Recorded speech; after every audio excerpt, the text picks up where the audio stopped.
The IMF is urging the Saint Lucia government to undertake significant tax reforms, including an increase in the value-added tax VAT, the introduction of a new levy on sugary drinks, and a reduction in costly tax exemptions that have weakened public revenue. However, during a pre-cabinet briefing on Monday, Prime Minister Philip J. Pierre made it clear that his administration would not raise VAT.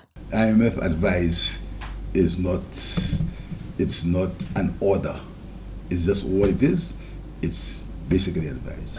I have absolutely no intention of increasing VAT. In its 2024 Article 4 consultation report, released last week, the IMF warned that Saint Lucia is losing an estimated 12% of GDP in potential tax income due to excessive exemptions and an imbalanced tax structure.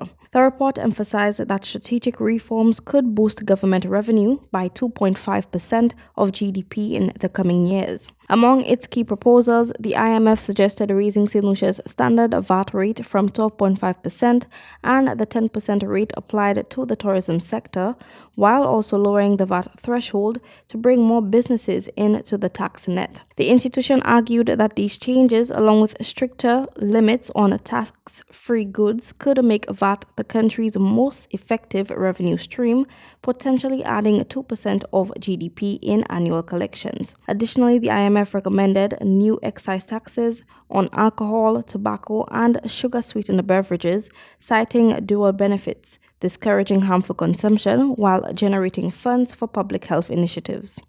Despite the IMF's recommendations, Prime Minister Pierre emphasized that the advice is advisory in nature and that the government will implement policies it deems necessary. What the IMF normally gives are suggestions, and the sovereign government does what they think they should do. The IMF's push for reform comes amid long-standing concerns over Saint Lucia's heavy reliance on tax concessions, which critics argue disproportionately benefit larger businesses while straining public finances. Economists warn that without adjustments, the government may face tougher fiscal constraints in the future.